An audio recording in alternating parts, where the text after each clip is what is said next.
تو ہے دعاؤں کا سننے والا تو ہے.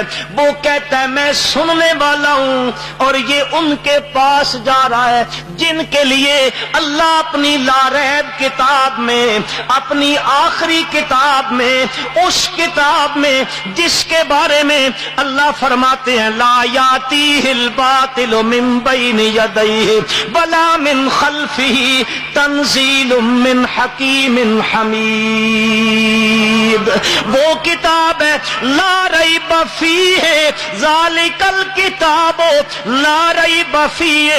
وہ کتاب ہے اللہ فرماتے ہیں من اصدق من اللہ قیلا من اصدق من اللہ حدیثا. اس کتاب میں میرا مالک فرماتا ہے اور جن کو تم پکارتے ہو ان تدعوہم لا يسمعوا دعاکم وَلَوْ سَمِعُوا مَا اسْتَجَابُوا لَكُمْ وَيَوْمَ الْقِيَامَةِ يَكْفُرُونَ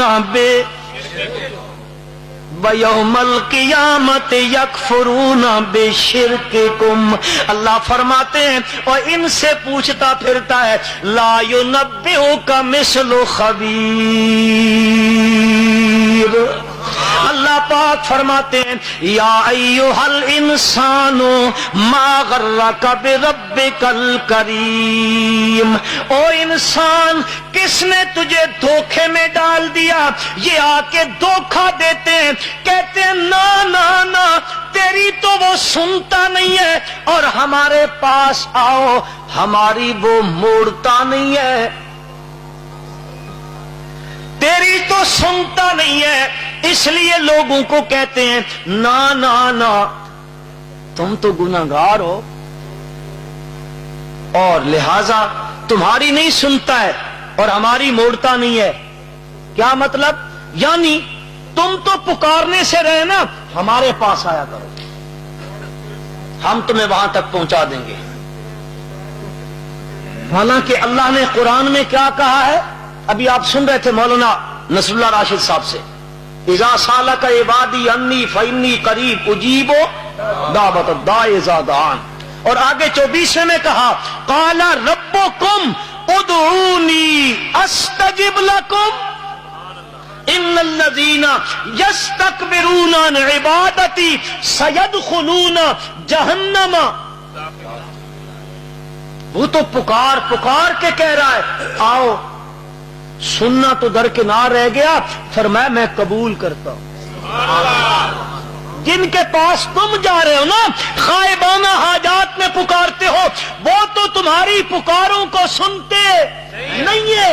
میری طرف آؤ میں تمہیں رب بلا رہا ہوں. ادعونی استجب لکم. دکھ میں ہو سکھ میں ہو لذت اٹھانی ہے، کیف حاصل کرنا ہے، مصیبت میں ہو کسی تنگی میں ہو، رزق چاہیے، اولاد چاہیے، تنگ دستی ہے، تبنگر ہے، آپ کیا چاہتے ہیں؟ جو آپ کی مرضی آئے، جس وقت چاہو، جب چاہو، صبح چاہو، شام چاہو، دن میں چاہو، رات میں چاہو، اندھیرے میں چاہو، اجالے میں چاہو، جب تمہاری طبیعت کرے. ادعونی استجب لکم. مجھے پکارو میں تمہاری پکاروں کو قبول کرتا ہوں. نعرہ تکبیر. حاجت روا مشکل کشا. حاجت روا مشکل کشا. مسلک حق جمعیت ارشاد التوحید و سنت حضرت مولانا علامہ قاری محمد سلیمان صاحب. بھائی سچی بات ہے، نہ میں علامہ ہوں نہ میں حضرت ہوں نہ میں مولانا ہوں. یہ مولانا ریاض قریشی صاحب بیٹھے ہوں گے یہاں، میں تو شاگرد ہوں ان لوگوں کا. بڑے بڑے حضرات بیٹھے ہوئے ہیں، یہ تو یہاں زبردستی بٹھا دیا جاتا ہے. یہ قاری صدیق معاویہ صاحب جو ہے زلفیں بکھیر کے کہتے ہیں آؤ. اب ڈر لگتا ہے کیا کروں؟ کوئی طالب علم آدمی ہوں، کوئی حضرت وضرت نہیں ہے بھائی. یہ ہمارے اساتذہ بیٹھے ہیں، پوچھو ان کو حدیث کی کتابوں میں حدیث کی جب سند پڑھتے ہو وہاں لکھا ہوتا ہے ان حضرت ابی بکر صدیق ہے کسی سند میں، یا ان الحاج ابی بکر صدیق. یہاں ایک حج کر کے دوسرے پہ جائے باہر تختی لگی ہوتی ہے الحاج صدیق صاحب. وہاں کوئی ہے؟ وہ ایک اس طرح کے مولوی صاحب تھے نا، ان کے نام کے ساتھ بڑے القاب لکھے ہوئے ہوتے تھے، بڑے لمبے چوڑے لقب ہوتے تھے، علامت الدہر، غزالی پاکستان، فلاں فلاں، چشتی، سہروردی، نقشبندی، مجددی، قادری، مہروی، جلالی، ہاں جو بھی ہوتا تھا۔ اب اشتہار میں ہر روز، اور پھر اعلان کرنے والا اسٹیج سیکرٹری بھی وہ اعلان کرتا تھا۔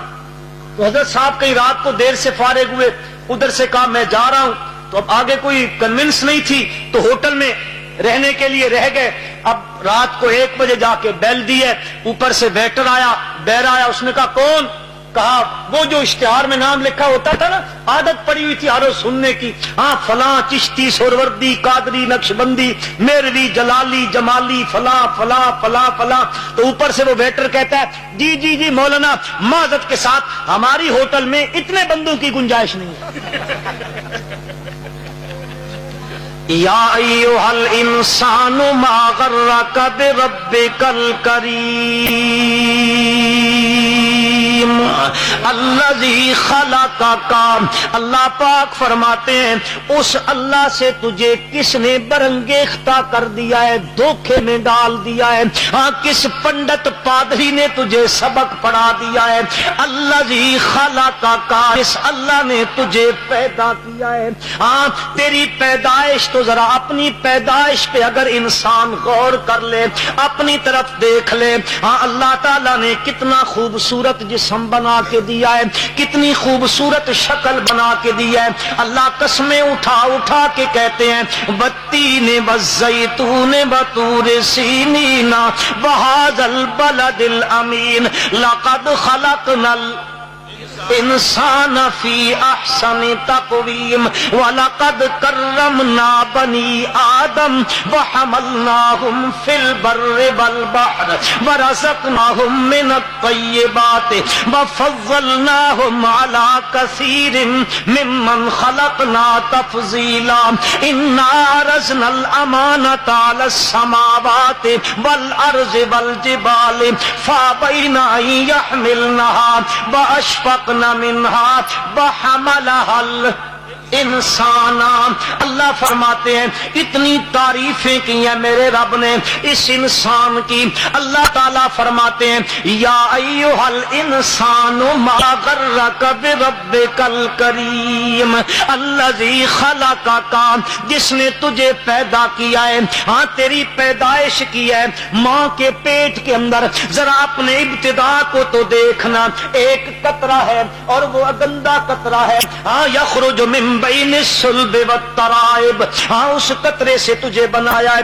پھر دیکھنا خلقنا النطفۃ علقۃ فخلقنا العلقۃ مضغۃ فخلقنا المضغۃ عظاما فکسونا العظام لحما ثم انشأناہ خلقا آخر فتبارک اللہ احسن الخالقین۔ اس کو ذرا دیکھنا، ہاں سورۃ انبیاء میں سورۃ حج میں چلا جا، اللہ وہاں فرماتے ہیں یا ایھا الناس ان کنتم فی ریب من البعث، 24ویں پارے میں چلا جا، بار بار اللہ تعالیٰ اس چیز کا تذکرہ کرتے ہیں، انسان کی تخلیق کا ذکر کرتے ہیں، اس کی پیدائش کا ذکر کرتے ہیں۔ ذرا دیکھنا کس طرح بنایا، فی ظلمات ثلاث، 3 اندھیروں کے اندر بنایا۔ وہاں پہ ایسی جگہ ہے وہاں تو ہمیشہ کی لوڈ شیڈنگ ہے، تمہارے گوجرانوالہ میں ہوتی ہے؟ اچھا آج انہوں نے بڑی مشکل سے رکوائی ہے، ہاں تمہارے یہاں بھی ہو جاتی ہے، بڑے سنتی لوگوں پھر بھی ہیں۔ بہرحال چلو، لوڈ شیڈنگ در لوڈ شیڈنگ ہے، اس کے اندر اللہ تعالیٰ وہاں پہ اپنی قدرت کی مشینری فٹ کی ہوئی ہے۔ اس مقام کے اوپر اللہ کی قسم کھا کے کہتا ہوں اس مقام پر دنیا کی کوئی مشینری کام نہیں کر سکتی ہے۔ اس مقام پہ اس کا جو ہے وہ منہ بھی بن رہا ہے، اس کی زبان بھی بن رہی ہے، اس کا چہرہ بھی بن رہا ہے، اس کے ہاتھ بھی بن رہے ہیں، اس کے پاؤں بھی بن رہے ہیں، اس کے کان بھی بن رہے ہیں، اس کی آنکھیں بھی بن رہی ہیں، اور اللہ تعالیٰ اس کی تصویر کشی کر رہے ہیں۔ هو الذی یصورکم فی الارحام کیف یشاء لا الہ الا هو العزیز الحکیم. اللہ تعالیٰ وہاں تصویر بھی بنا رہے ہیں, پورے بھی بن رہے ہیں, یہ رگیں بھی فٹ ہو رہی ہیں. انسان کے جسم کے اندر